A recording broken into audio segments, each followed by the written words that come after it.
आज आपल्या ज्यांनी विजयाची हॅट्रिक केली अशा आपल्या लाडक्या आमदार यांच्या माध्यमातून आयोजित केलेल्या आपल्या पत्रकार परिषदेसाठी उपस्थित असलेले सर्व पत्रकार बंधू भगिनींचं सगळ्या मीडियाचे ह्या ठिकाणी मी हार्दिक स्वागत करतो. त्याचबरोबर ह्या ठिकाणी व्यासपीठावर असलेले आमचे ह्या बेलापूर विधानसभेचे संयोजक सन्माननीय निलेशजी म्हात्रे, त्याचबरोबर युवा मोर्चाचे आमचे माजी अध्यक्ष सन्माननीय दत्ताजी गंगाळे, आमचे माजी जिल्हाध्यक्ष सन्माननीय सी व्ही रेड्डीजी, आमचे उत्तर प्रदेश शेलचे सन्माननीय राजेश रायजी, आणि ह्या ठिकाणी आताच नव्याने ज्यांची प्रतोद म्हणून नियुक्ती झाली ते माजी आणि ज्येष्ठ असे नगरसेवक सन्मान्य राजू शिंदेजी, आणि उपस्थित सर्व आमचे मंडळाध्यक्ष आणि सर्व पदाधिकारी. आज आपल्याला कल्पना असेल ह्या संपूर्ण ह्या आमदारकीच्या आपल्या निवडणुकीमध्ये प्रचंड धामधूम होती, प्रचंड प्रत्येकाला उत्सुकता होती. परंतु या 10 वर्षामध्ये ज्या पद्धतीनं जनमानसांमध्ये आपल्या आमदार मंदाताई म्हात्रे यांनी केलेलं काम हे लोकांच्या पसंतीस उतरलं. जे काम त्या ठिकाणी सर्व घटकांना सामावून घेण्याचं केलं. हे आपल्या नवी मुंबई शहरामध्ये गावं आहेत, शहर आहे, झोपडपट्टी भाग आहे, अल्प उत्पन्न गटातली घरं आहेत. अशा ह्या सगळ्या घटकातील रहिवाशांना त्या ठिकाणी त्यांना न्याय देण्याचा प्रयत्न हे आपल्या लाडक्या आमदार मंदाताई म्हात्रे यांनी केलं. आणि म्हणूनच ह्या ठिकाणी सुरुवातीचा जो कळ पत्रकार आणि बंधू आणि सगळ्या माध्यमातून जो येत होता तो किती त्या ठिकाणी चुकीचा आहे हे आपल्या इथल्या स्थानिक सगळ्या आपल्या भूमिपुत्र असतील, रहिवासी असतील, सगळ्यांनी त्या ठिकाणी दाखवून दिलेलं आहे. ह्या आपल्या पंचवार्षिक योजनांमध्ये पुढच्या येणाऱ्या ह्या 5 वर्षामध्ये आपल्या आमदार मंदाताई म्हात्रे अशा पद्धतीनं त्यांची व्यूहरचना असेल, राहिलेली त्या ठिकाणी कामं आहेत, सुपर स्पेशालिटी हॉस्पिटलचा विषय आहे, ही सगळी कामं ह्या मागच्या 5 वर्षांमध्ये झालेली आहेत. परंतु कुठेतरी त्या ठिकाणी काही प्रमाणात त्या गोष्टी कुठेतरी थांबलेल्या आहेत. त्यांना देखील त्या ठिकाणी एक पुढची चाल देण्याच्या दृष्टिकोनातून त्यांचे प्रयत्न असतील. त्याचबरोबर आणखी पुढे त्या ठिकाणी इथल्या आपल्या स्थानिक सगळ्या आपल्या रहिवाशांना, इथल्या आपल्या सगळ्या नागरिकांना केंद्रबिंदू मानून ज्या ज्या गोष्टी त्या ठिकाणी करणं अपेक्षित आहे त्या गोष्टींचा आढावा ह्या ठिकाणी आपल्या लाडक्या आमदार मंदाताई म्हात्रे घेणार आहेत. आणि तुम्ही सर्वांनीच आपल्या ह्या निवडणुकीच्या कालावधीमध्ये सगळे मीडिया असेल, सगळे आपले इथले भारतीय जनता पार्टी आणि महायुतीचे पदाधिकारी असतील, सगळ्यांनी आपापल्या परीनं त्या ठिकाणी मदतीचा हात त्या ठिकाणी दिलेला आहे. सगळ्यांचा आभार करण्याच्या दृष्टिकोनातून, त्यांना धन्यवाद देण्याच्या माध्यमातून ह्या ठिकाणी आपल्या लाडक्या आमदार मंदाताई म्हात्रे यांनी आपल्याशी सुसंवाद साधण्याच्या दृष्टिकोनातून इथं आज पत्रकार परिषद आयोजित केलेली आहे. मी आपल्या लाडक्या आमदारांनाच या ठिकाणी विनंती करेन की आपण उपस्थित ठीक या ठिकाणी आपले राजू शिंदे जे आहेत ते देखील ह्या ठिकाणी आपल्याला संबोधित करतील. मी त्यांना विनंती करतो की आपण ह्या आपल्या पत्रकार परिषदेमध्ये आपलं मार्गदर्शन करावं. नमस्कार. आज सर्वप्रथम सर्व पत्रकार बंधू भगिनींचे स्वागत करतो. आणि बेलापूरमध्ये सलग एक हॅट्रिक करण्याचा जो बहुमान मिळाला त्या तुमच्या आमच्या सर्वांच्या लाडक्या मंदाताई यांचे अभिनंदनही करतो. सर्वप्रथम आपण मीडियाने, प्रिंट मीडिया असेल किंवा दोन्ही मीडिया किंवा यूट्यूब चॅनल्स असतील, या सर्वांनी योग्य परिस्थिती लोकांपर्यंत पोहोचवल्याबद्दल मी तुमच्या मनापासून आभार आहे. कुठल्याही मीडियाने बाहेर स्टेटमेंट केली नाही. सत्य परिस्थिती ताईंनी 10 वर्षात केलेली कामं याचीच पोचपावती म्हणून लोकांनी मतपेटीतून दाखवलेली आहे. या ठिकाणी आपण पाहत असाल की गेल्या निवडणुकीपेक्षा ताईला यावेळेला 4,500 मताचं मताधिक्य मिळालं आणि तेही फक्त 15 दिवसात जे ताईंच्यावरती असणारं प्रेम आणि सर्व जे भाजपचे कार्यकर्ते मनापासून झटले आणि विपरीत परिस्थिती असताना सुद्धा आपण पाहिलं असेल की रोज नवीन नवीन वावड्या उडत होत्या, असं होणार, तसं केलं जातं, असं केलं जातं, परंतु आम्हाला सर्व कार्यकर्त्यांना ठाम विश्वास होता की ताई तळागाळापर्यंत ग्रामीण क्षेत्र असेल, झोपडपट्टी असेल, गावगावठाण असेल, कॉलनीमध्ये असेल, त्या ठिकाणी सर्व ठिकाणी पोहोचल्या होत्या. आणि लोक अनेक वेळा सांगत होते की असं हे कमी पडलं, ते कमी पडलं, परंतु मला ठामपणे विश्वास वाटतो की 10 वर्षाच्या कालखंडामध्ये शासनाच्या माध्यमातून असेल, केंद्र शासनाचे असेल किंवा महानगरपालिका, त्यापेक्षा लोकांना काय पाहिजे आणि जे इथले प्रकल्पग्रस्त आहेत आणि गावगावठाण आहेत, सगळ्यात मोठा जो प्रकल्प होता तो जेटीचा प्रश्न होता. त्यामुळे गावातील लोकांनी त्याला न्याय देण्याचं काम निमित्ताने केलं. त्याचप्रमाणे कॉलनीतील लोकांना जे आपण पाहतो की अनेक वर्षापासून 20 वर्षाच्या कालखंडापर्यंत FSI हा गहन विषय होता, परंतु त्याला मार्गी लावण्याचं काम फक्त ताईंनी केलं. आणि तेही कॉलनीच्या लोकांनी पण परत यावेळेला तुम्हाला पोलिंगमधून दाखवलेलं आहे की ताईने केलेले कामं ताई बोलत नव्हती, तिने करत होती. आणि मला वाटतं की त्याला गती देण्यासाठी आता आपण राज्यात तर आपल्या बहुमताने सरकार आलेलंच आहे, केंद्रात शासनामध्ये आपलं सरकार आहे, तर ताई आपण आणखीन त्याला गती देण्यासाठी लोकांनी तुम्हाला पाठवलेलं आहे. आणि तुम्ही नक्कीच ज्या काही शंका कुशंका लोकांच्या राहिलेल्या आहेत त्याला योग्य प्रकारे मार्गी लावण्याचं काम ताईच्या माध्यमातून 100% होणार आहे. कारण लोकांनी का मतदान केलंय तुम्हाला सांगण्याची गरज नाही. आता नॅरेटिव्ह कोणी सेट केला होता हे तुम्हाला सांगण्याची गरज नाही, परंतु सामान्य सुज्ञ नागरिक या नवी मुंबई आणि खासकर बेलापूर मतदारसंघातील लोकांनी एका कर्तव्यनिष्ठ आणि ज्याने लोकांच्या वचनाला बंधन राहून त्या ठिकाणी काम केलं त्यांची पोचपावती मतपेटीतून दाखवलेली आहे. येणाऱ्या कालखंडात मला वाटतं 2-3 दिवसामध्येच आज लगेच ताईने कामाला सुरुवात केलेली आहे. याच्यापासूनच ताईची गती तुमच्या लक्षात यायला पाहिजे. आणि मला वाटतं उद्या लगेच कमिशनर साहेबांची मीटिंग लावलेली आहे. येणाऱ्या कालखंडात मंत्रिमंडळ होईल, ताई असतील, नक्कीच असतील, परंतु ताईने मंत्री नसताना सुद्धा जे कामं केलेली आहेत ते एखाद्या मंत्र्यापेक्षा जास्ती कामं केलेली आहेत. तर पुनश्च ताई आपण आता आपण दिलेला वचननामा त्यापेक्षा जास्ती काम आपण करू आणि आम्ही सर्वजण तुमच्याबरोबर आहोत. आणि पत्रकारांनी पण त्यांची योग्य भूमिका ताईची लोकांपर्यंत पोहोचवल्याबद्दल मी त्यांच्या मनापासून ऋणी आहे. धन्यवाद. रेडी साहेब आताच आपले स्वागत करा. लाडक्या आमदार मंदाताई म्हात्रे यांनी आयोजित केलेल्या आपल्या ह्या पत्रकार परिषदेसाठी आताच नवनिर्वाचित जिल्हाध्यक्ष त्यांनी देखील हॅट्रिकच सर 2 मिनिटं बोला.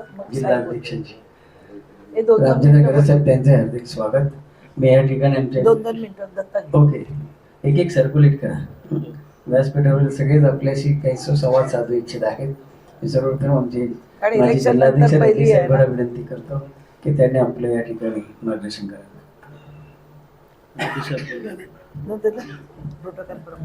या ठिकाणी सर्वप्रथम नवी मुंबईमध्ये इतिहास म्हणजे सलग 3 वेळा कोणालाही जमलं नाही ते मला त्यांनी करून दाखवलं. सलग हॅट्रिक करणाऱ्या म्हणजे कोण 2 वेळा झालं, 3ऱ्या वेळेला गायब झाले, परंतु सलग 3 वेळा हॅट्रिक केली हा एक इतिहास आहे.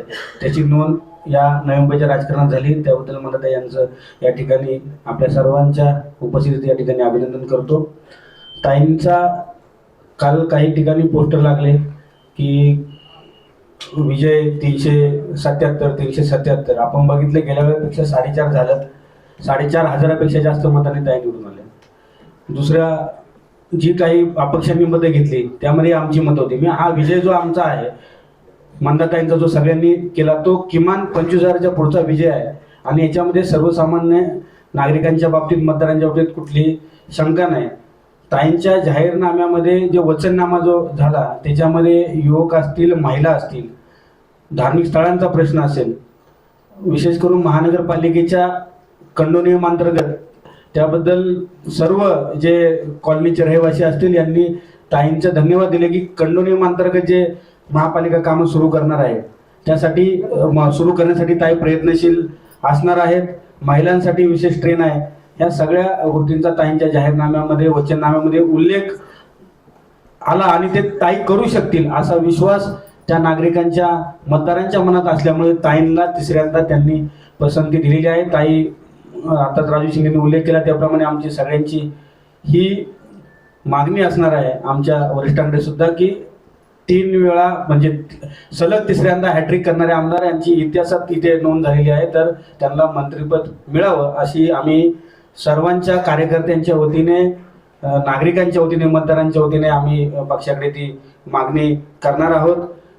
जे आता नरेटिव्ह पसरवत आहेत की उमेदवाराला इतकी मतं मिळाली, डमी उमेदवाराला 516 मतं मिळाली, सगळीकडे फ्लॅक्स लावले. अरे आमच्या पण डमी उमेदवार तुम्ही उभे केले ना. आमचे डमी उमेदवार ते नरेटिव्ह जे सेट करतायत 10 वर्ष काय केलं, 10 वर्ष करून फक्त 377.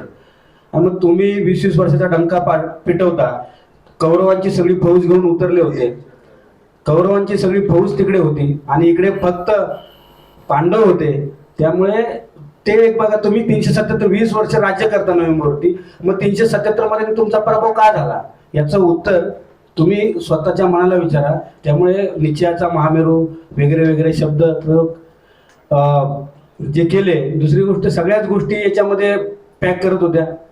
पैशाचा जो वापर झाला, ते पैसे ह्याच 20-25 वर्ष सत्ता उपभोगून कुठून पैसे आणले आणि ते पैसे वापरून सुद्धा म्हणजे म्हणतो ना कौरवजी, छल कपट नीती सगळी वापरली, दहशत वापरली, कार्यकर्त्यांना प्रायव्हेट नंबरवरून फोन केले गेले, धमकी दिली गेली, तरी सुद्धा कायमच्या कराव्या गावात तर एक ऑफिस, दिलेलं ऑफिस काढायला लावलं.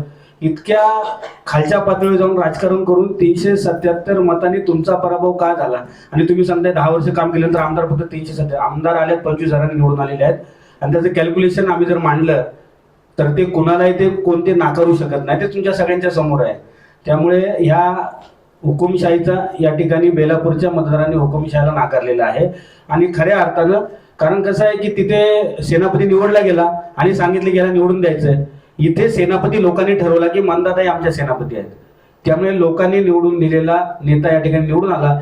जो जनतेवर लादला की मीच तुमचा सेनापती होणार आहे, त्याला लोकांनी नाकारलं. ही ह्या निकालाची म्हणतो निष्कर्ष काढला तर तो चुकीचा ठरणार नाही. पुन्हा एकदा मंदाताई यांचं 4,800 मतांनी आपण आघाडीवर आहोत. ते 2019 पेक्षा आता 4,800 मतांनी आघाडीवर आहोत. आणि आमचं तर जसं मगाशी म्हटलं की आम्ही तर कॅल्क्युलेशन 25,000 मतांनी लोकांच्या मनामध्ये. आता ज्यांनी अपक्षांना मतं दिली ते म्हणे नाही, आम्ही चूक केली, आम्ही मंदाताईंनाच मतं द्यायला हवी होती. त्यामुळे जो आकडा काढला, आम्ही 25,000च्या पुढे आहेत, मंदाताई 25,000च्या पुढे, 4,800 तर आहेत. पण हे सगळे कॅल्क्युलेशन केले जे आता काल फ्लॅक्स लागले, आपण बघितले असतील, सगळ्या डिजिटलवर लागलेले आहेत की 377 हे कसं, मग त्या उमेदवाराला 516 मतं मिळाली. आणि आमच्या उमेदवाराला पण डोमे उमेदवार जो तुम्ही दिला त्याला पण मतं मिळाली, त्याच्यामध्ये पण हरवलं. म्हणजे कसं आहे की निष्कर्ष फक्त स्वतःच्या चालेल कसं असतं, स्वतःला मनाला समजवण्यासाठी ह्या गोष्टी कराव्या लागतात, ते करतायत. त्याबद्दल त्यांच्या सगळ्यांचं पण अभिनंदन केलं पाहिजे. तुमच्या मनाला समजवत बसा. परंतु ह्या जनतेला समजलेलं आहे की या ठिकाणी सर्वांनी निवडलेला सर्वकाश नेता जो आहे तो म्हणजे मंदाताई म्हात्रे. त्याबद्दल जनतेचं सुद्धा आम्ही या ठिकाणी मनपूर्वक धन्यवाद देतो. त्या मंदा म्हात्रेंनी पण हरवलं तर संदीप नाईक, त्या मंदा म्हात्रे. सबसे पहले बेलापुर विधानसभा की कार्य सम्राट आमदार श्रीमती मंदाताई म्हात्रे जी को हैट्रिक करने के लिए हार्दिक बधाई देता हूँ, शुभकामना देता हूँ. जिनकी तारीफ कामों के स्वयं हमारे राष्ट्रीय गृह मंत्री जी अमित शाह जी करे और राष्ट्रीय अध्यक्ष श्री जेपी नड्डा जी.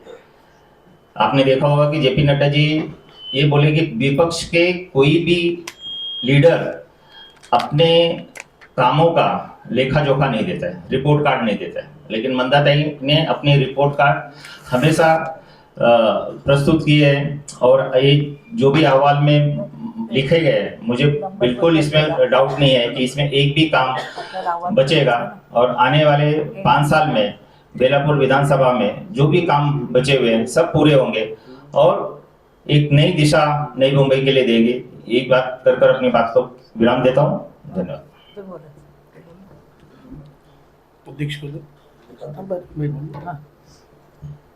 सीवी रेड्डी जी बोलती.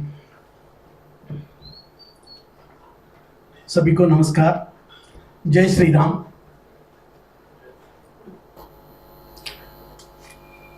भारतीय जनता पार्टी का अपना ज्येष्ठ कार्यकर्ता और दो रिकॉर्ड उनके पास है। एक तो जेंट किलर, दूसरा हैट्रिक करने वाली, ऐसा मंदाताई म्हात्रे जी, जिला अध्यक्ष, अहोरात्र परिश्रम करने वाले, मेरा साइड में बैठने वाले मेरा कार्यकर्ता, जिसका वजह से जीत हमने दर्ज किया है।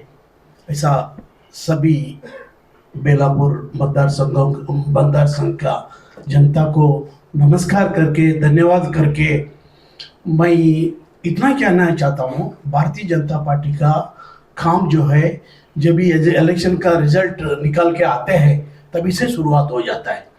कल हम लोग थाना में बैठे थे, संगठनात्मक विषयों पे संगठन का सदस्य नोंदणी का काम शुरुआत हो गया है और आने वाला दिनों में उनका रिजल्ट भी आपको दिखेंगे। जो नवनिर्वाचित आमदार को और होने वाला मुख्यमंत्री को भी नमस्कार करके, अभिनंदन करके मेरा वाणी को विराम देता हूँ। जय हिंद, जय महाराष्ट्र।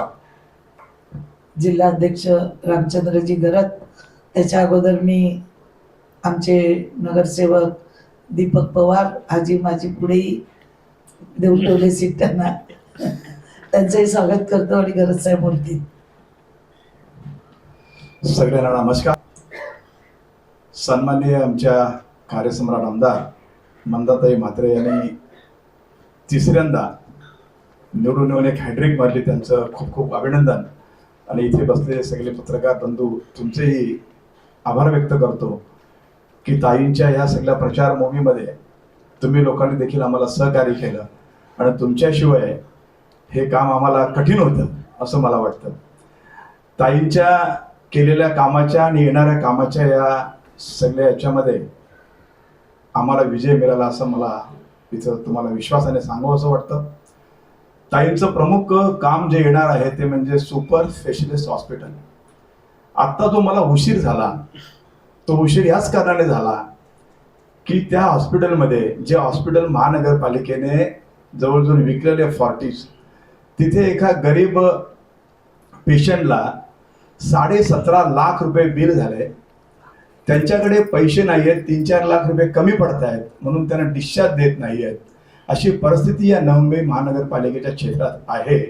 म्हणून ताईंचं सुपर स्पेशलिस्ट जे हॉस्पिटल आहे त्या कामाच्या जोरावर आम्ही प्रचार मोहिमेमध्ये तो काम सामान्य लोकांसाठी येत आहे असं आम्ही लोकांना भासून दिलं आणि त्या माध्यमातून लोकांनी आम्हाला भरभरून मतदान केलं.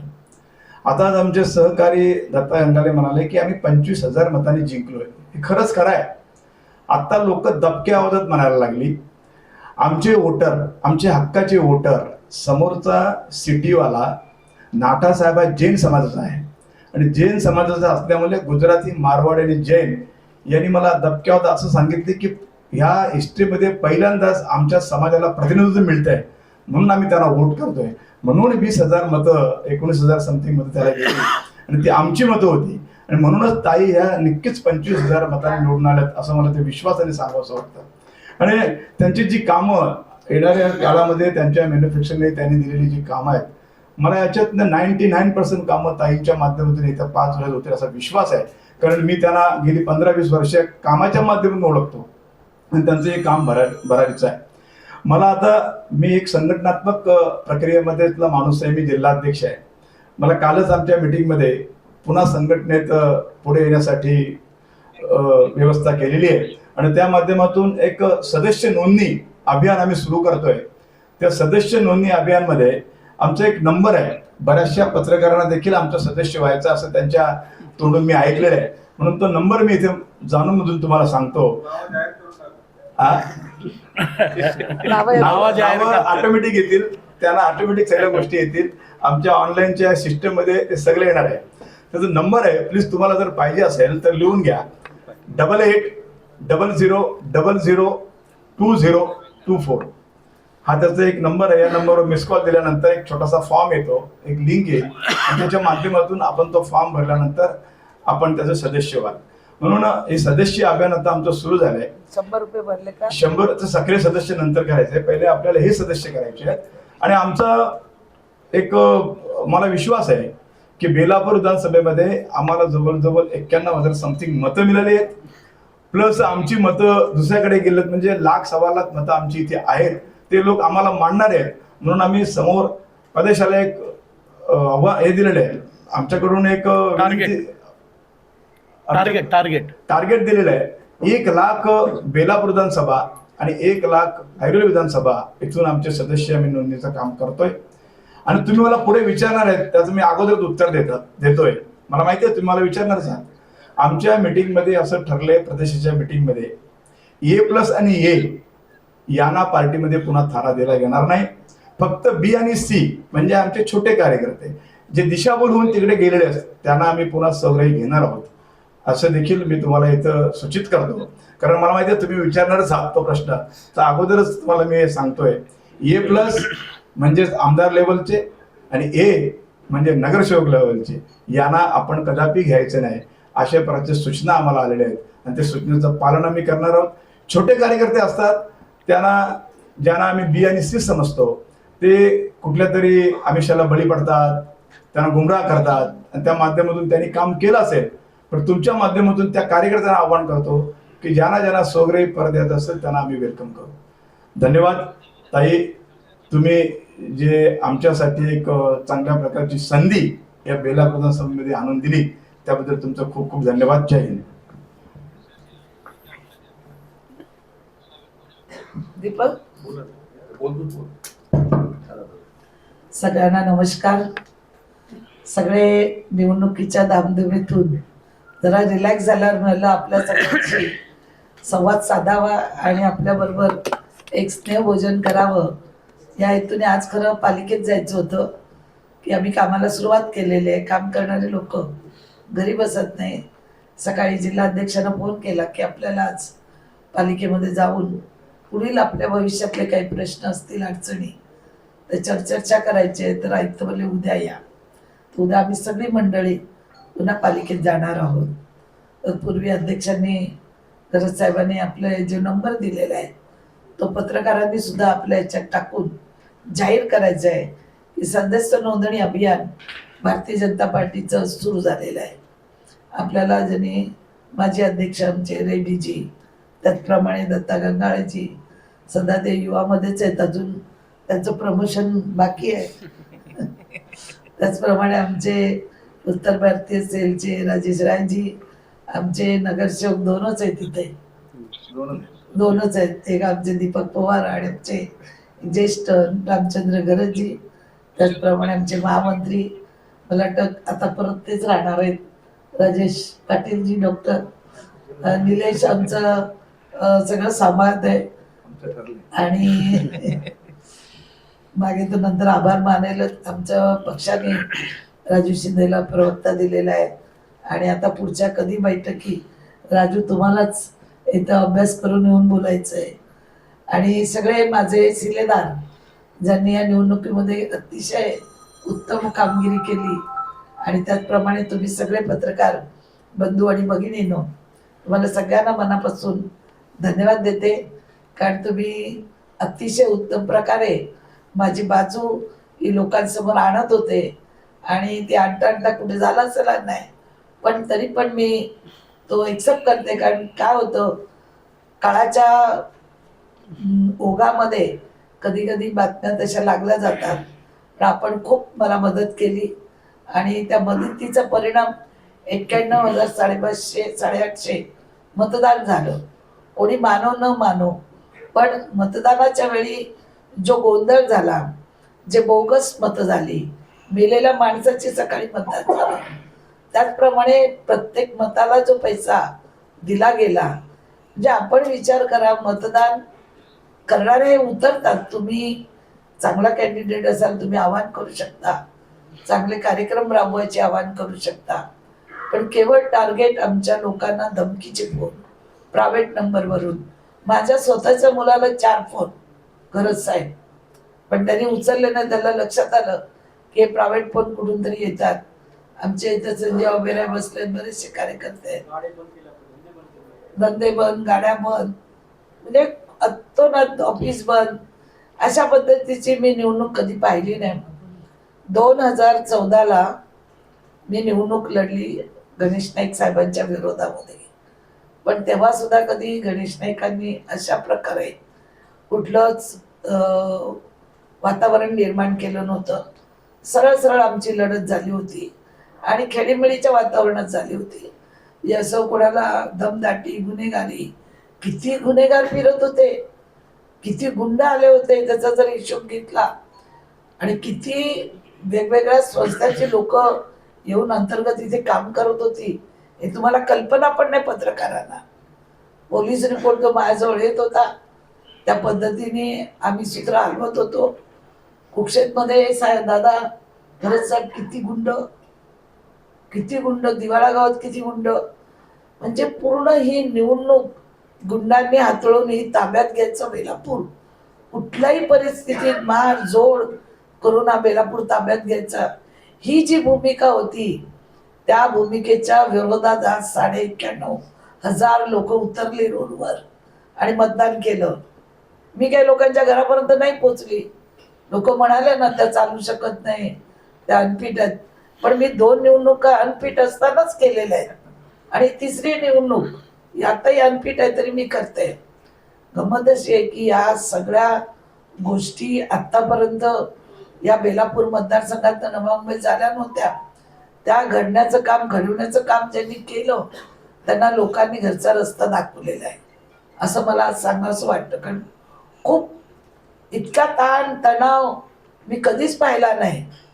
इतकं तणावामध्ये लोक उतरत होती, बघत नव्हती समोर, म्हणजे बघितलं तरी आम्हाला फोन जातो. आमचा एक ते कुठलं काम करतं आपलं प्रमोद जोशी, सहकार भारतीचा नवी मुंबईचा अध्यक्ष, व्यापाऱ्यांचा अध्यक्ष प्रमोद जोशी, त्यांना तर त्यांच्या वडिलांनी धमकी दिली उतरू नको खाली म्हणून, आणि उतरला ना तो बाहेर पडला का फोन यायचा कुठे चाललंयस म्हणून. शेवटी तो आजारी पडला 3-4 फोननी, आणि मग त्यांच्याकडे घरी संघवाले गेले, सगळे भेटले आणि तो एकदमच म्हणजे डिप्रेशन मध्ये गेल्यासारखा झाला. अशा पद्धतीने फोन कार्यकर्त्यांना येत होते आणि त्यांना सगळ्यांनी पुन्हा त्याला बाहेर आणला की तुला काय होणार नाही, आम्ही तुझ्या बरोबर आहोत. मग तुम्ही सांगा, सामान्य कार्यकर्त्याला जर एवढी दहशत होती तर माझ्यासारखा उमेदवाराला काय असेल. पण हे जर मी पब्लिक मध्ये बोलली असती तर लोकांनी कामच केलं नसतं, लोक घाबरून घरी बसले असते, हे कार्यकर्ते उतरलेच नसते. जर मंदाताईला धमकी येते तर आम्हाला उद्या मारलं तर आमचे पोरं बाळांना कोण बघणार. काही लोक बोलले सुद्धा मला या भाषेत, उद्या आम्हाला काही जमीन, माझ्याकडे एक सोशल मीडियाची लोक आली, दुसऱ्याच दिवशी त्यांना रात्री धमकी, तुमची मुलं कुठल्या शाळेत जातात म्हणून. अशी पद्धत, अशा पद्धतीने निवडणूक, अशा पद्धतीने मतदान घेता तुम्ही. आणि मी एवढे दिवस गप्प का, माझ्या कार्यकर्त्यांसाठी गप्प होती, का ते मैदानातून पळून जाऊ नये, त्यांना पळवायसाठीच सगळी उपाययोजना केली पैशाची. काय झालं, ज्यांनी केली त्यांच्या विभागामध्ये काय झालं. हा प्रवीण भगत, यांची राखी, काय झालं त्यांच्या विभागात, काय झालं राजूच्या, आमलेच्या, चव्हाणच्या, झालं काय. जेवढ्या धमकी, जेवढी दहशत, दे दीजिए इनको चाहिए दे दीजिए. आपण एक विचार करा, निशान भगत सारखा पोरगा, ज्याचं मी स्वतः ऐकलं, एका महिलेने फोन केला की आपण मतदान कोणाला करायचं, त्यांनी सांगितलं संदीप नाईकला. तो हम तो मंदाताई के फैन है और मंदाताई हमारे काम करती है. तर त्यांनी स्पष्ट काय सांगावं, मी स्वतः ऐकलं, आणि रेकॉर्डिंग करून ठेवलं. अरे वो भाई अच्छी नहीं है, वो कैसी बात करती है, ओ देखो आप मिले कभी, नहीं मिले तो मिलो. मैं तो हमेशा ताई को प्रोग्राम में मिलती हूँ, ताई हमेशा हमारे प्रोग्राम में रहती है, हमने तो कभी सुना नहीं ताई के मुंह से, मजाक मस्ती करती रहती मगर से किसी को गाली नहीं सुनी हमने. अरे आप नहीं सुने, मैं शाम को आता हूँ, आपको समझाता हूँ. उधर मत करने के नहीं करने के. मी सकाळी दशरथला फोन करून सांगितलं, तुमच्या आईला बहिणीला तुम्ही असंच बोलता का? घरी आई बहीण नाही का? माझ्याबद्दल बोला ना तुम्ही. मी काम नाही करत, मी भेटत नाही, हे काय? मला व्यक्तिगत तुम्ही माझ्याबद्दल बोलता. तुम्ही तुमच्या आईला कोणी बोललेलं चालेल का? माझंही मुलं आहेत तुझ्या वयाची, मग माझी मुलं बोललेली चालतील का? गणेश नायकांचं एक सांगते वैशिष्ट्य, ते कधीच किती आमची वादविवाद असले एखाद्या गोष्टीवरनं, पण कधी खालच्या थराला जाऊन ते कधी बोलले नाही. कारण त्यांना माहिती आहे निवडणूक कशी लढवायची आणि मतदान कसं घ्यायचं, आणि जे असतील त्यांनाच बोलतील. पण आजपर्यंत नाही बोलले. पण याची भाषा काय, गाडीतून फिरते, 2 किलोमीटर चालू शकत नाही, मग मी चालून फॉर्म भरला ना. तुम्ही कधी चालले? तुमचे वडील चालत होते.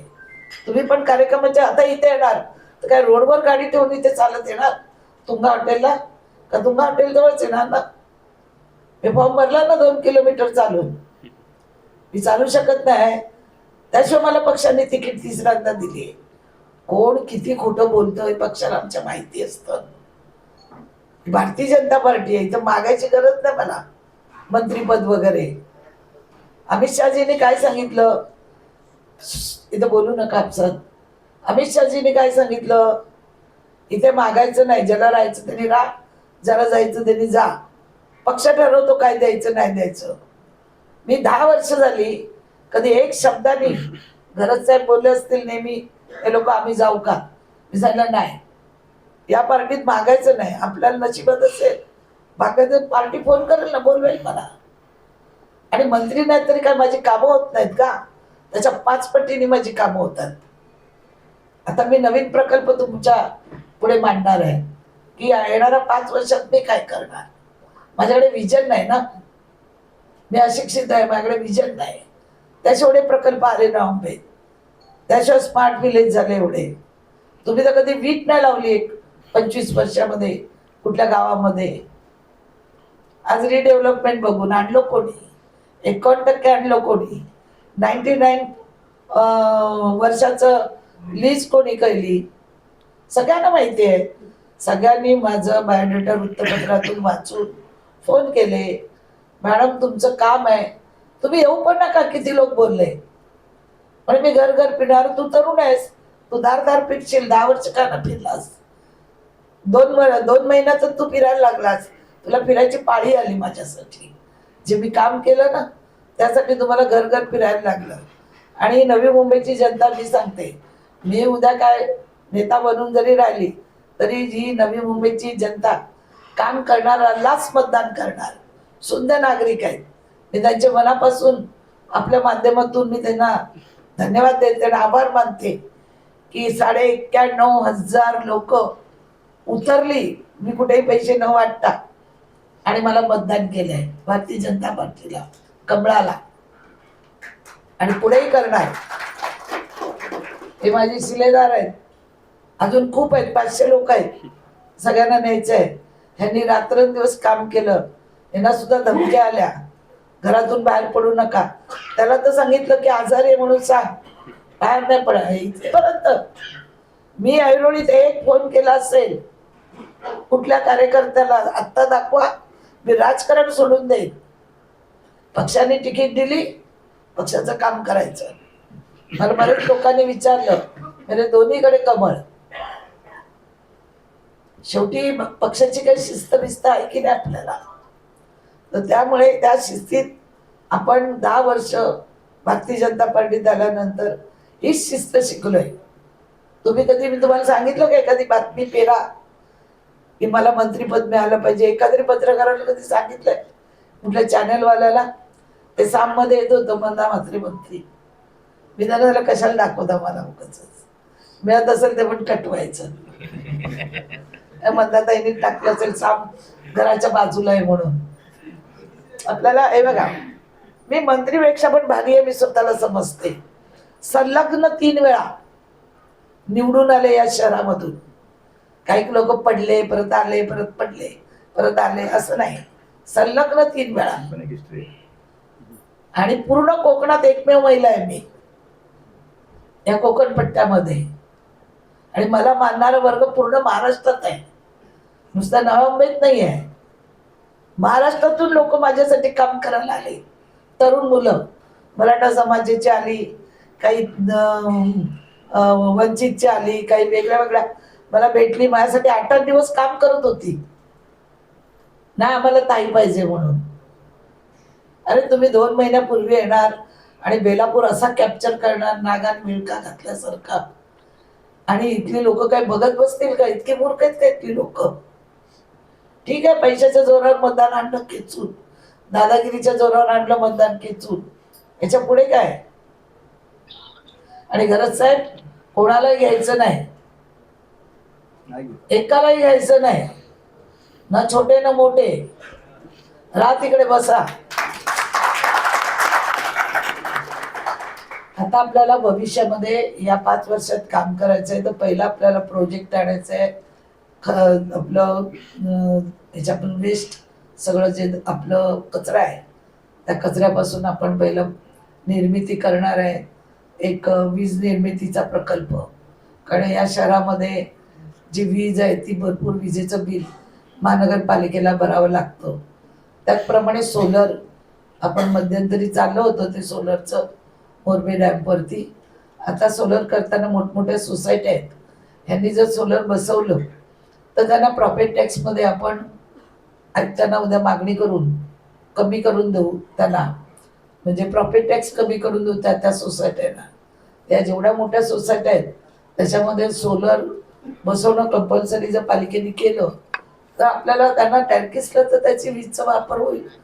जेवढी वीज आपल्याला निर्माण करता येईल ते येणाऱ्या 5 वर्षामध्ये आपण त्यासाठी काम करणार आहोत.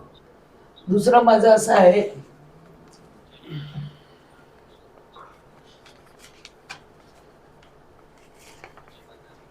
सर्व समाज जे आहेत, सर्व धर्मीय समाज, तर त्यांच्या ज्या दफनभूमी, स्मशानभूमी, काही लिंगायत लोक आहेत, काही मुस्लिम लोक आहेत, काही हिंदू लोक आहेत, वेगवेगळ्या समाजाची जी लोक आहेत त्यांची काहीकांचं दफन केलं जातं तर काहीकांना अग्नी दिली जाते.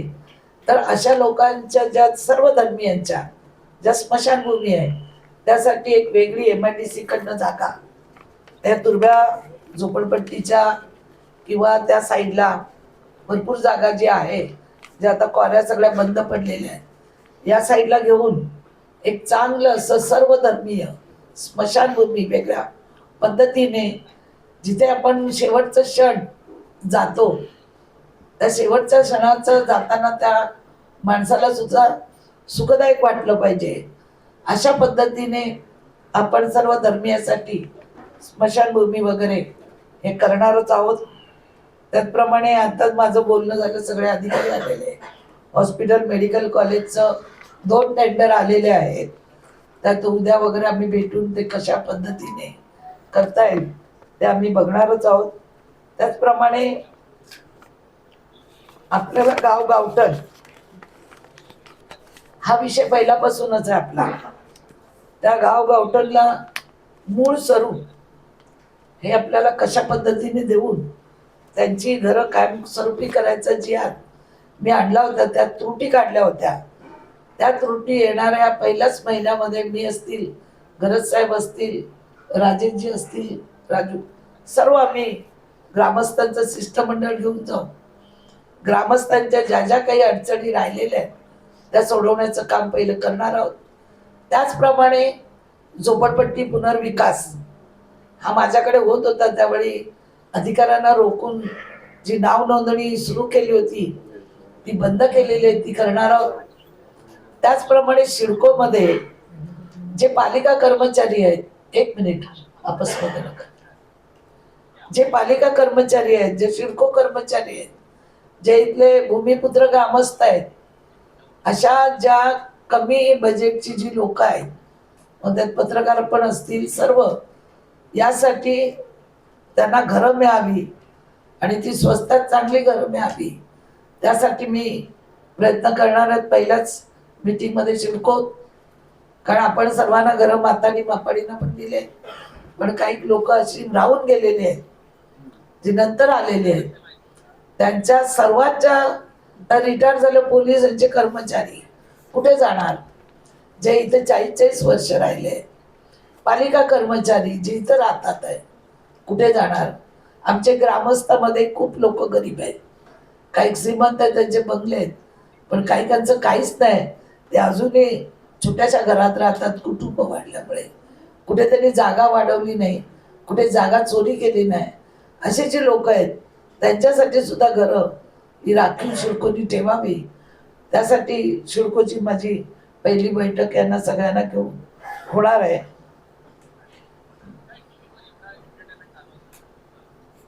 आणि माझ्या या ह्याच्यात बरीचशी कामं मी दिलेली आहेत तुम्हाला महत्वाची. इतर मी सगळी करणारच आहे, त्यात काही हेच नाही. पण प्रामुख्याने पहिला 14 गावं जी आहेत, मध्यंतरी आपण बघितलं काही लोकांनी 14 गावासाठी विरोध केला आणि अचानक विरोध गायब झाला. का झाला त्याचं कोणी आत्मपरीक्षण केलंय की नाही केलंय? 14 गावं आम्हाला नको, आमचा इतका पैसा जाणार त्या गावांना. मग अचानक असं काय झालं की 14 गावाचा प्रश्नच निघून गेला. म्हणून याच्यात केला असणार अभ्यास. कोणाच्या मीटिंग झाल्या, कोणाबरोबर मीटिंग झाल्या, आम्हाला ते मी बोलल्यावर बोला ना, बोलायचंच आहे. कोणाच्या मीटिंग झाल्या, कोण कुठून दलाल आले, कोण कुठून बिल्डर आले, आणि मग 14 गावाचा पुनर्विकासावर सगळं बंद झालं. आम्ही तर असं कधी केलं नाही. मी तर पहिल्यापासून 14 गावांच्या सोबत आहे आणि आजही आहे, उद्याही राहणार आहे. त्यांच्या जागेत मोठमोठे तिथे मोठे प्रकल्प आपण आणू शकतो, त्या जागेचा व्यापार करू, उपयोग करू शकतो. तिकडे एखादं इंजिनिअरिंग कॉलेज काढू शकतो. महानगरपालिका नाही करणार, पण सरकारच्या माध्यमातून आपण मोठं एक इंजिनिअरिंग कॉलेज आणू शकतो. मेडिकल कॉलेज आणि हॉस्पिटल आणलं तशी तिथे जागा आहे. इंजिनिअरिंग कॉलेज झालं तर कितीतरी विद्यार्थ्यांना आज इतके पैसे भरायला लागतात आणि त्या ग्रामस्थांना सुद्धा तिथं ती सुविधा प्राप्त होईल. बटरफ्लाय गार्डनच्या इथे मी अजून 1-2 एकर जागा मागते. आमची मूळ आगरी कोळी जी संस्कृती आहे ती आता पुसली गेलेली आहे. आम्ही सगळे टावरमध्ये गेलेलो आहोत, बंगल्यात गेलेलो आहोत. पुढे इथून येणारी नवी मुंबईतून विमानतळातून लोक, हे गाव कसं होतं, हे गावठण कसं होतं, इथली परंपरा काय होती, इथलं लोकांचं राहणीमान कसं होतं, ते काय खायचे, ते काय उद्योग करायचे, शेती, मिठाचा, मच्छीचा. जसं सातारामध्ये एक गाव तयार केलेलं आहे, तशी एक माझी इच्छा आहे. इथल्या ग्रामस्थांचं त्या गावामध्ये सोनार होते मनोज सरके, तिथे आमचे व्यापारी जैन लोक होती, तिथे आमचे वंचित लोक, बौद्ध लोक होती. असे अनेक लोकांचं मिळून हे नवी मुंबई गाव होतं पहिली. तर या गावाचं गाव पण कुठे राहिलं पाहिजे. तर त्यासाठी एक जागा मागून शिडकोकडनं एक गाव लोक बघायला येतील. पूर्वी हे नवी मुंबई काय होती आणि आजची नवी मुंबई काय, हे कुठेतरी आठवणीत आता राहिलं पाहिजे. आणि इतर लोक आपली गावामध्ये त्यांच्या आठवणी जपतात. आमचं जाळं असेल, आमचं काय त्याला बोलतात तो मच्छी पकडण्याचा, राजेश पाग, ते डोम, काय काय, म्हणजे मी नवीन आले तेव्हा ती सगळी बोक्सी. मी बोक्सी म्हणजे मला वाटायचं काय त्याला कपडा बिपडा आहे की काय काय, म्हणजे आपली सगळी जी परंपरा आहे आगरी कोळी भूमिपुत्रांची, एवढी मोठी नवी मुंबई निर्माण झाल्यानंतर कोणीच त्याचा विचार केला नाही. माझ्या मनात बरेच दिवसापासून साताऱ्याचं गाव बघितल्यानंतर कल्पना होती. याला येणाऱ्या पंचवार्षिक लोकांनी मला संधी दिली तर जी जी काही माझी स्वप्न आहेत या नवा मुंबईसाठी, आणि आपणही सुचवा आपल्या आपल्या विभागामध्ये काही कामं, चांगली कामं. जर सोलर बसवून आपण, आज अनेक महिलांना त्याचा उपयोग झाला. हळूहळू आमचे कार्यकर्ते सुद्धा वेगवेगळ्या योजना देतील, त्यातून काम करू.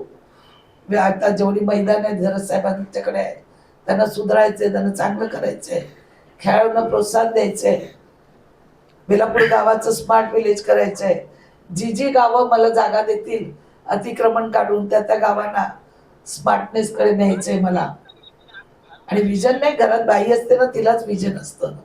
तर विजय घरातलाच माहिती असेल घरात काय आणि काय नाही. रामचंद्रला माहिती असणार, मला तर शिरकोत हॉस्पिटलला इकडं तिकडं. आता माझ्या घरात माझं घर असेल काय, ते नेहमी माझं कौतुक करतात. घर असं आहे, ताईंचं घर एकत्रित आहे, त्याच्यात बाई मेन असते, तिच्या हातात घर असतं. घराचा मेन स्तंभ ही महिला असते.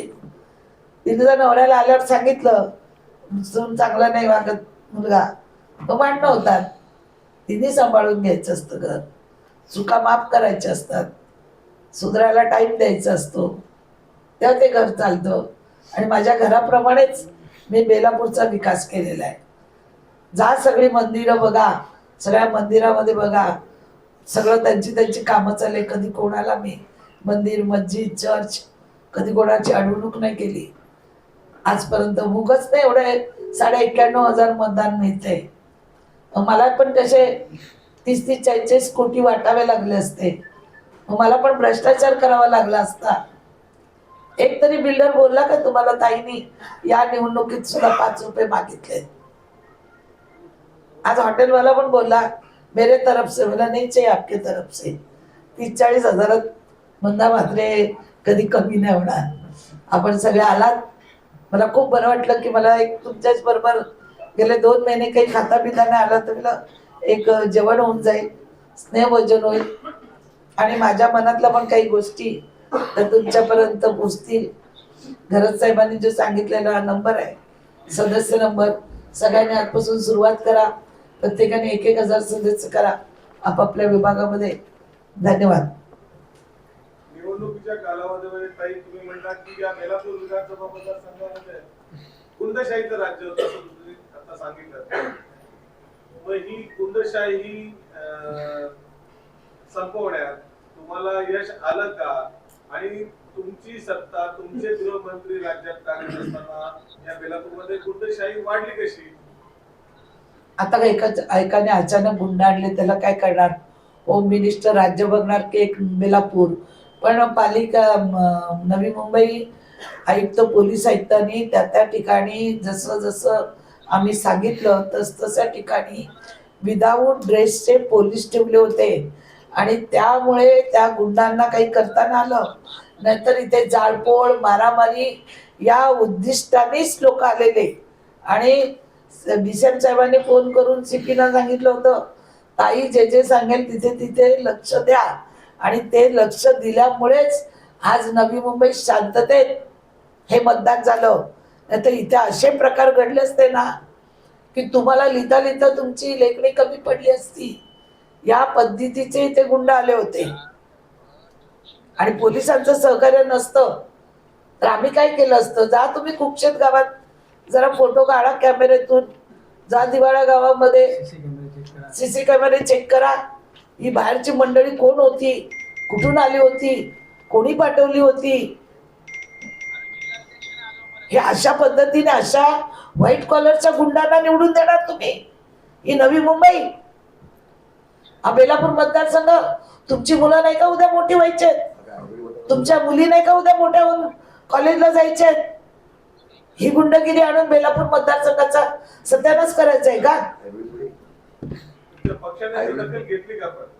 आमच्या पक्षाने फार मोठी दखल घेतली. होम मिनिस्टर, राष्ट्रीय होम मिनिस्टरनी दखल घेतली. तिथपर्यंत मी सगळे फोटो पाठवून दिलेले आहेत. आणि म्हणून तर आज इथे शांततेत झालं ना, तर मीच तुम्हाला इथे दिसली नसती आज. हे वरून झालं म्हणूनच आम्हाला निवडणूक शांततेत पाहिजे होती. इथं निवडणुकीत आजपर्यंत गालबोट लागला नाही. जसा ऐरोळीला नेहमी लागतो, ऐरोळीला खून मर्डर होतात, तसं आजपर्यंत बेलापूरमध्ये मी 10 वर्षात कधी कुठल्या व्यापाऱ्याची, कुठल्या बिल्डरची, कॉन्ट्रॅक्टरची तक्रार नाही आली. पण आता बघा किती येतील. आणि ही गुंडशाही मी मोडून काढणार काही झालं तरी. या गुंडांना मी त्यांची जागा दाखवल्याशिवाय राहणार नाही, एवढं लक्षात ठेवा तुम्ही. आमच्या पोरीबाळी फिरायच्या आहेत, तुमच्या पोरीबाळींना उद्या शाळा कॉलेज करायचं आहे. हे काय बिहार बनवायचंय का इथं? जो कुठल्याही परिस्थितीत काही करा, हाणा मारा, पण मला बेलापूरची माळ माझ्या गळ्यात घाला, हे करायचंय का? काय तुम्हाला तहसील धमकी आली होती? मला तर कितीतरी फोन आले. काय मग तुम्ही लेखी तक्रार केली का पोलिसांना? मी पोलिसांना जेव्हा सांगायचं तेव्हा सांगितलं, माझ्या मुलांना मला प्रायव्हेट फोनवरून फोन येतो, आम्ही घेतले नाहीत. आमच्या लक्षात आलं, कार्यकर्त्यांच्या आलं तर आमच्याही लक्षात आलं. कंप्लेंट केलेत आम्ही, पोलिसांनी सांगितलं, CP सांगितलं, DCP ला विचारा. सगळे पोलीस बंदोबस्त आमच्या मागे होता. त्यांच्यावर एवढा ताण होता की इथं काही गालबोट लागू नये. साधारण DCMचा फोन येत होता त्यांना. काही लेखी कंप्लेंट केली आहे का? नसेल केली तर करणार आहात? लेखी कंप्लेंट होता काय, त्यांना सांगायचं तेव्हा सांगितलं, केले केले केले. पोलीस यंत्रणेने DKCसाठी काम केलं आणि विजयात त्यांचा महत्त्वाचा वाटा राहिला असा आरोप आहे. असं तुमचा आरोप आहे का? नाही ना, तुम्ही बोलता काय? पराभूत उमेदवार बोलतात असं. अहो, पराभूत उमेदवारांनी काय नाही केलं ते विचारायचं लोकांना. कुठल्याही परिस्थितीत गुंडगिरी करून पाहिजे का? हा, हायवे बनवायचं आहे.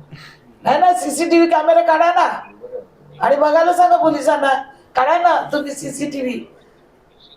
तिथला उमेदवार इथं रात्री फोन करतोय, भाजपचा उमेदवार, की आमच्या पोराला निवडून आणा, तरी आम्ही गप्प आहोत ना. आम्ही त्यांच्याबद्दल बोलायला ऐकलंय का तुम्ही? ऐकलं असेल तर सांगा की तुम्ही ताई याला फोन केला म्हणून. आम्ही तिथे BJPने दिला, संपला विषय. पक्षनिष्ठा काय आहे का?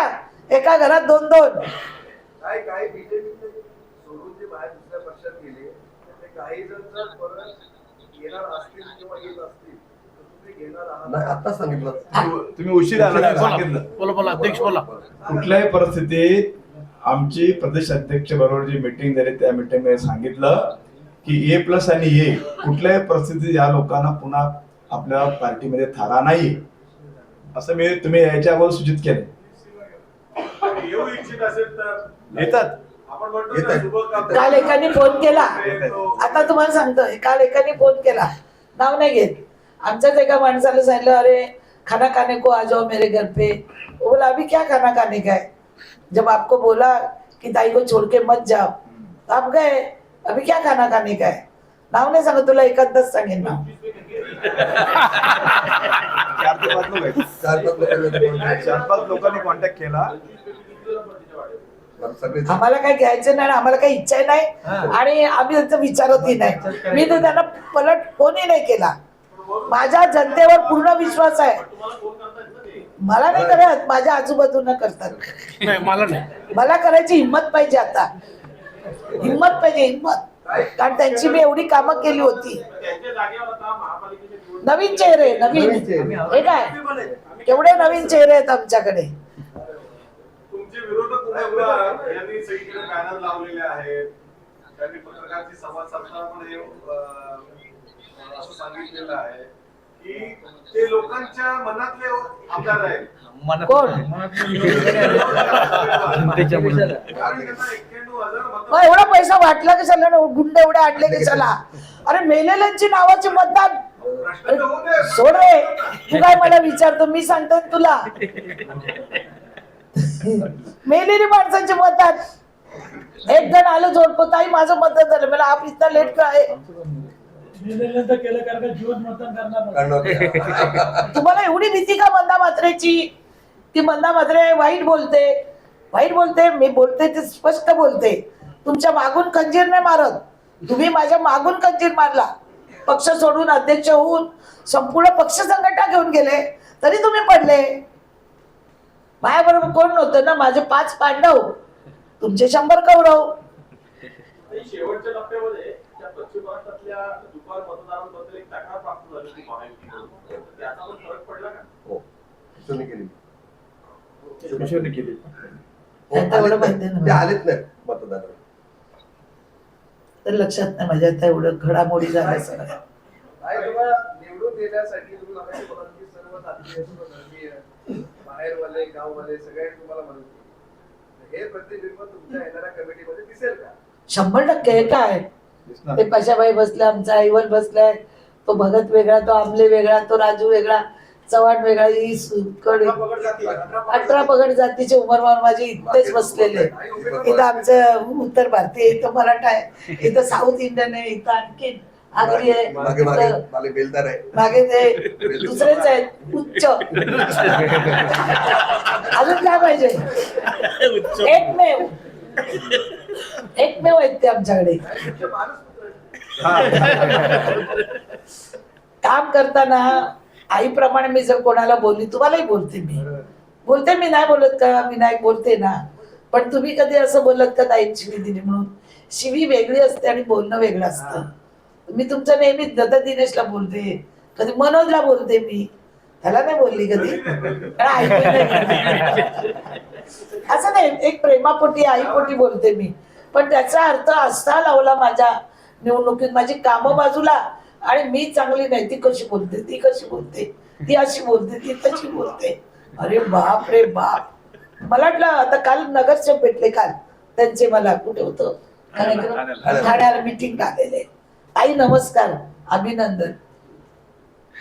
मी असं केलं. काही का बोलत नाही, तुम्हीच सांगता बोलल्या मी शिव्या देते म्हणून. मी सगळ्या नगरसेवकांना असंच केलं. या निवडणुकीत तुमच्या स्वभावाचा उल्लेख केला गेला की तुम्ही पटक्या स्वभावाच्या आहात, तुम्ही लोकांशी नीट बोलत नाही. तर या येणाऱ्या कालावधीमध्ये तुमच्याकडे तुमच्या या स्वभावामध्ये काही फरक दिसणार आहे का? आता मी बोलली ना त्या दिनेशला, हे बघ स्पष्ट बोलणं हे चांगलं आहे, मागून खंजीर मारण्यापेक्षा. मी तुझ्याकडे आता बोलायचं, मी रे तू खूप चांगलं लिहितोस, खूप छान लिहिलं माझ्याबद्दल, आणि मागून जर ननवेला मारायचं, हे तर नाही ना मी करत. तुझं काम होणार तर मी हो बोलते, लगेच फोन लावते. आता मी 5-6 ऑपरेशन केले मागच्या डेट मध्ये टाकून, मग त्यावेळी तुम्ही का नाही केले? कन्सोलीचं केलं. स्वभावाला औषध असतंय का? हे बघ, कपडे बदलू शकतो, दागिने बदलू शकतो, स्वभाव बदलू शकत नाही. आणि मी स्पष्ट बोलणार, खरं तेच बोलणार, खोटं बोलणार नाही. म्हणजे काय, उमेदवार बोल चालतच नाही. अरे मग 2 किलोमीटर चालली ना, तुला ती पण प्रॅक्टिस दाखवली 2 किलोमीटरची. मग काय सांगितलं, ती गाडीतूनच फिरते. तुम्ही कधी चाललात? तुमचे वडील चालले, तुम्ही पण कार्यक्रमाच्या ठिकाणी गाडीतूनच उतरता. आता कुठे कुठे शाल घालत चालत होते 4 लोकांच्याच घरात. मी कधी एसूतून उतरलेले पाहिले नव्हते यांना. 10 वर्षामध्ये घनसोली, घोटोली, तुमचे लोक माझ्याकडे साधे आधार कार्डला येतात.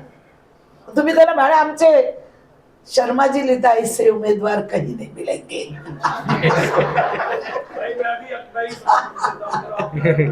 मैं स्पष्ट बोल रही हूँ, ये मजाक कर रही हूँ, ये मजाक कर रही हूँ.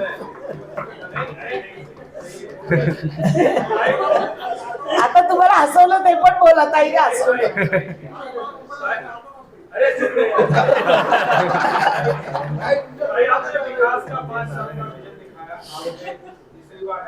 आपने लगाई, इसके लिए सबसे पहले आपका अभिनंदन. और रायगढ़ में दूसरी महिला आप हैं, अदिति तटकरे भी जीती हैं, तो ये बीमार में दूसरी आप महिला जीती हैं, ये सबसे बड़ी बात है. भारतीय जनता पार्टी की एक ही है. भारतीय जनता पार्टी की एक ही है. मानना सीखो जरा, मानना सीखो. ऐका प्रश्न ऐका. भाई आपने बहुत विजन, जैसे नया विजन आपने रखा है पिछली बार के बाद. आपने कहा कि जैसे दिवाले गांव को एक मॉडल विलेज बनाया है, हो गया है, उसी तरह से क्या बेलापुर विधानसभा क्षेत्र में दूसरे गांव भी मॉडल विलेज बनेंगे क्या? और दूसरा, कई ऐसे आपके प्रोजेक्ट है, जैसे पिछला हॉस्पिटल का प्रोजेक्ट का भी पेंडिंग है, जो आप बोल रही है कि आगे उसको जल्दी पहला प्राथमिकता के तौर पर उसको शुरू करेंगे. सांस्कृतिक आपने कहा कि जो यहाँ के गांव ठान है, या जो गांव की यहाँ की संस्कृति है वो जीवंत रहे, वो दिखे आने वाले समय में, इसके लिए आपने प्रयास करने की बात कही है. बेलापुर किला जो है, आपने उसके लिए फंड लाया था सबसे पहले, आज भी वो उसी तरह से है. कई ऐसे प्रोजेक्ट हैं जो निश्चित तौर पर उसको बहुत पहले तैयार हो जाना चाहिए था, अभी नहीं हुआ. अब आपकी प्राथमिकता इनके लिए क्या है, कब देता? देखिए किला गाउटन का जो है, आप भी आज भी वो लोग मेरे को जो परवानगी देना चाहिए वो मिल नहीं रही है, क्योंकि हुआ था, सब कुछ हुआ था। आप जानते हो किन लोगों ने किस लिए वो बंद कर दिया, यही लोग थे। ये लोग ने मरीना मेरा बंद किया, ये लोग ने अभी मेरा हॉस्पिटल मेडिकल कॉलेज नहीं होना चाहिए किया। अभी धीरे धीरे तौर पे अभी टेंडर तो हो गया हॉस्पिटल का, वो तो हो जाएगा। मरीना का भी अभी मैं कर रही हूँ, क्योंकि मरीना का इन्होंने ही वो जगह अपने पास अपने बोट रखने के लिए रखी है। एक्चुअली वो सिड़कों की जगह है, फिर भी हो रहा है। और किला गार्डन का तो होना चाहिए था, मगर आज भी मेरे को जो पौराणिक जो परवानगी मिलनी चाहिए, हाँ, पुरातत्व विभाग का, वो नहीं मिल रहा है। मगर मैं कोशिश करूंगी, वो छोड़ूंगी नहीं, क्योंकि वो करना मेरी प्रायोरिटी रहेगी। वो में चल रहा है मेरा, सिडको से भी नए कमिश्नर है, बात करूंगी और हो जाएगा। जो भी बाकी है उसमें से खाली किला ही रह गया है, किला ही रह गया है। बाकी सब अपन आधे लाइन पे लाके महाराष्ट्र भवन है, उसका टेंडर, इसका टेंडर। अभी 1 महीने में अभी ये काम स्टार्ट भी हो जाएगा। आने वाले समय में बहुत करना चाहती हूँ, जैसे विमानतल हो रहा है, तो अपने इधर पर्यटक पर्यावरण के लिए कुछ अच्छे प्रकल्प होने चाहिए, ताकि आएंगे लोग। जैसे मुंबई में मुंबई दर्शन गाड़ी होती है, तो उसका महसूल पालिका को मिलता है, तो ऐसे इधर भी अपन ऐसे नवी मुंबई दर्शन गाड़ी चालू करेंगे। मगर अपने पास कुछ दिखाने जैसा होगा तभी अपन लोग ये सब कर पाएंगे। तो इसके लिए भी ये सब टाइम लगेगा, वक्त लगेगा, मगर दिल में है मेरे ये सब कुछ करने का। संस्कृति परंपरा, क्योंकि मैं वो संस्कृति से जुड़ी हुई हूँ और उसमें मेरा जन्म हुआ है, तो यहाँ के भूमिपुत्र भी उसी भूमि में बड़े हुए हैं, और आप लोग भी इसी भूमि में आकर अपना कारोबार और अपने बच्चों को बढ़ा के, सब लोग आप भी 25-25, 30-30 साल से इधर रहते हो, आप पराये नहीं हो। यहाँ के आप भी भूमिपुत्र जैसे ही लोग हो, क्योंकि सुख दुख में हम लोग की एक में के काम आते हो। तो ये जो आपने प्रश्न पूछा वो मैं करने का प्रयास रखी हूँ और जरूर करूँगी। हाँ चलो चलो।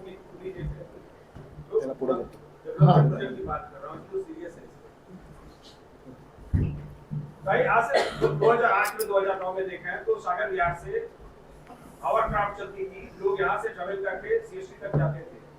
आपने कुछ प्रयास किया, बेलापुर से फिर शुरू हुआ, फिर सारा चीज ठप हो गया। जेटी का भी सवाल आया कि जेटी तो आपने बनवा दिया, लेकिन उसका उपयोग सही तरीके से नहीं हो पा रहा है, कुछ खामियां हैं। इन्हें कैसे आप करेक्ट करेंगे ताकि ये जो बड़े उपक्रम है, जो बहुत ही महत्वाकांक्षी उपक्रम है और आने वाले समय में मुंबई के विकास को गतिमान कर सकते हैं, उनका कैसे सही यूटिलाइजेशन हो सके? तो सरकार अब आपकी बन रही है दोबारा और आपकी भी भूमिका बड़ी। ये सब प्रकल्प होने के बावजूद बाद में ये बंद पड़ना चाहिए, उसके लिए सबने प्रयास किए। कोई नहीं चाहता था कि ये प्रकल्प चालू रहे और लोगों को उसकी सुविधा प्राप्त हो, ताकि चालू रहने से मंदाताई को क्रेडिट जाएगा। इस क्रेडिट के बहाने मरीना प्रकल्प हुआ, टेंडर हुआ, 6 साल कॉन्ट्रैक्टर इनका ही था, यही उम्मीदवार का कॉन्ट्रैक्टर था, इन्होंने काम होने नहीं दिया। अभी मुझे सुनने को है कि वो जमीन जो है वो कुछ भाड़े तत्वों पे इन्होंने कुछ खरीदी है या कुछ सालों के लिए ली है। हाँ ऐसे कुछ अभी कोकण भवन में मैं जरा मालूमात करूंगी। कोई भी काम अच्छा है तो करने नहीं देना, ये इनकी फितरत है। लेकिन कोई भी काम नहीं होगा, इस जिद के कारण आपने कई काम सफल भी करा है। नहीं तो अभी यही काम है ना, ऐसे है कि ऐसे वक्त उन्होंने किया कि जिस वक्त आचार संहिता लगती है, आचार संहिता लागल्यावर तुम्ही काय करणार सांगा मला? कोणी काही करू शकत नाही। शेअर झपाट्याने वाढते, इथं लोकसंख्या वाढते, इथं पब्लिक ट्रान्सपोर्टचा मोठा प्रश्न आहे। जसं बाजूला ठाणा मुंबईला मेट्रो आहे, तसं नवीन आपल्या वचननाम्यामध्ये तुम्ही कदाचित ते वाचलं नाही आणि तुम्ही लेट आलात, ते तर जरा वचननामा आमचा काढा। महिलांसाठी विशेष ट्रेन आहे बेलापूर ठाणे, महिलांसाठी विशेष ट्रेन सगळं आहे का? मेट्रोचं जाळ निर्माण, मेट्रोचं जाळं बिळ हे सगळं दिलेलं आहे। हे उर्वरित राहिलेलं हे तुम्ही भेटलात म्हणून सांगते। हे कोण आहे इथं? पत्रकारांना वाटलं गोडलाई मंदिराकडे जाताना त्या ठिकाणी एका प्लॉटच्या मोठ्या प्रमाणात झाडांची कत्तल झाली. तिथल्या स्थानिकांनी तक्रार केल्यानंतर तुम्हाला आणि जाऊ दे. तो सोड विषय, पुढचं बोल. झालं तुम्हाला आणि जिल्हाध्यक्षांना माझा प्रश्न आहे की आगामी महापालिका निवडणुकीच्या अनुषंगाने आता तुम्हाला मिळालेलं मताधिक्य, तुम्हाला विरोधकांनी दिलेली टक्कर ही गृहीत धरता कशा पद्धतीने तुम्ही महापालिका निवडणुकीत सामोरे जाणार आहात? कारण नगरसेवक बनवण्यापासून तुम्हाला तुमच्या पक्षाला सुरुवात करावी लागणार आहे, तर हे आव्हान तुम्ही कसं पेलणार आहात? एकतर हे आव्हान आम्ही पेलण्यास सक्षम आहोत. तुम्ही पाहिलं असेल ह्या निवडणुकीमध्ये आमचा जिल्हाध्यक्ष 99% त्याची सगळी सेना घेऊन गेला. 4 दिवसामध्ये आम्ही 2,500 लोकांची पुन्हा फली बनवली आणि त्या 2,500 लोकांनी काय चित्र तुमच्या समोर ठेवलं की ताई 91,000 मतं घेऊ शकली. त्यामुळे आमचे कार्यकर्ते हे लढणारे कार्यकर्ते आहेत, सक्षम कार्यकर्ते आहेत. हे कार्यकर्ते 1-1.5 वर्ष दबले होते. जसा अध्यक्ष नवीन आला सगळे फुलून उठले, काही तर रडले अक्षरशः की भारतीय जनता पार्टीचे आम्ही कट्टर कार्यकर्ते आहोत.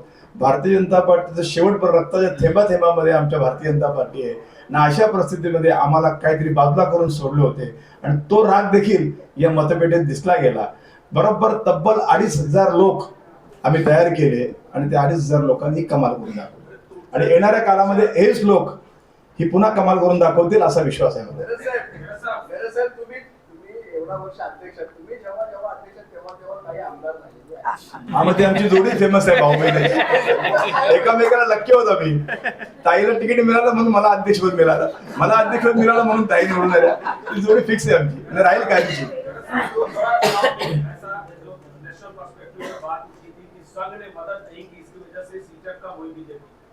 इस बार संघ ने जमीन पर उतरकर काम किया. आपको लगता है इस जीत में संघ की भी बड़ी भूमिका रही है? अशा अनेक संघटना आहेत, त्या संघटनेने आम्हाला खूप मदत केली आणि संघटनेच्या मदतीमुळे आम्ही काही ठिकाणी चांगल्या प्रकारे जिंकलो देखील.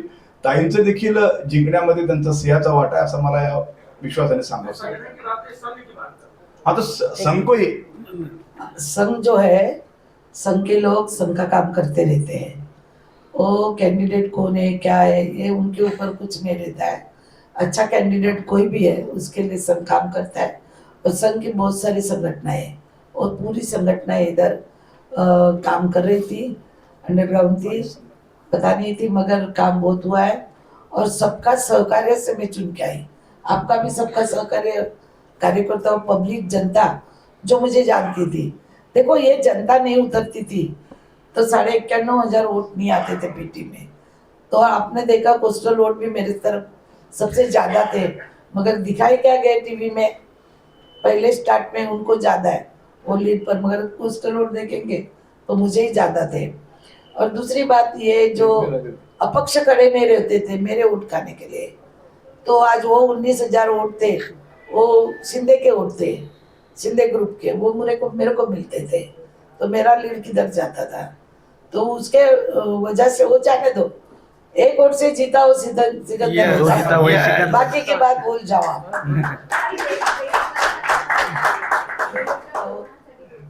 मंत्री बनल्यावर काय बोलणार, आता चांगलं खाता ना ताई, मग चांगला बंगला ना आम्हाला नागपूरला यायचंय. हे सगळं मागत बसण्यापेक्षा काम करा. हे मागणारे लोक आहेत ना म्हणून दुसऱ्या पक्षात गेले, तुतारी वाजवली ती बंद पडली. मागायचं नाही या पक्षात. अमित शाह आले त्या दिवशी तुम्ही होते ना. जो नहीं मागता है उसका उधर दखल लिया जाता है.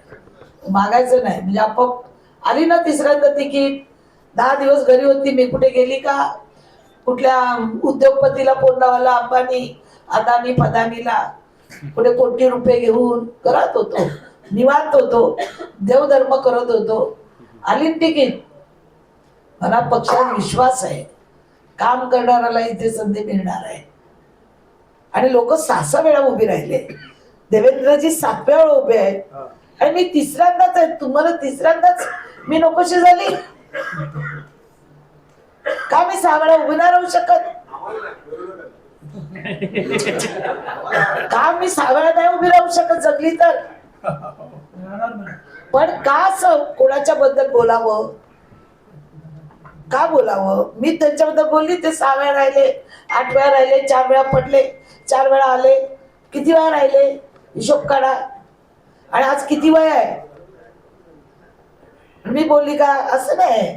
ती त्या उमेदवाराची इच्छाशक्ती, त्याला निवडून यायचंय, त्याला काम करायचंय, त्याला सगळ्या बाजूनी, चारी बाजूनी पुढे जायचंय, ती त्याची इच्छा आहे. उद्या माझी इच्छा असेल पुढे, तर मी काय माझी इच्छा दाबणार आहे? लोक मला वाटली की मला मानतात तर मी राहणार, 10 वेळा राहणार. आयुष्य मिळालं पाहिजे ना. नाही मी तुम्हाला मस्ती करते. पण लोक 7-7, 8-8 वेळा आहेत. त्यांना कोण नाही बोलत की हा 7वा वेळा उभा आहे. देवेंद्रजी मुख्यमंत्री, कोण बोलतं का दुसऱ्यांदा पुन्हा येणार, तिसऱ्यांदा येणार? हे नसीब का भाग है. 10वीं बार है. देखो ना, चलने को नहीं होता है, पकड़ के लेके आते. वो हमारे गणपतराव देशमुख दिखता नहीं था, उनको व्हील चेयर पे लाते थे. तो मैं इतनी बुढ़ी हो गई. कमाल है. मिस, हमारे घर में सब चाहिए, जो भी चाहिए हमारे बीबी बच्चे नाते पोते, इसको दूसरे के घर में कुछ नहीं चाहिए. आता बायका भी राहायला लागल्या. आता काय पुढे माझ्या जोडीला एखादी बाई येईल खतरनाक.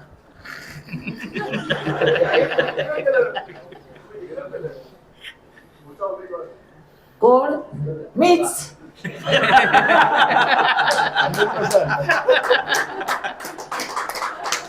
कशाला मी सांगू कोण? मीच. विरोधक कोण नाहीच आहे तर काय. कोणी चालेल. आम्हाला कोणी चालेल. मग बाप झाला, बेटा झाला, आता नातू आला तरी चालेल, नो प्रॉब्लेम.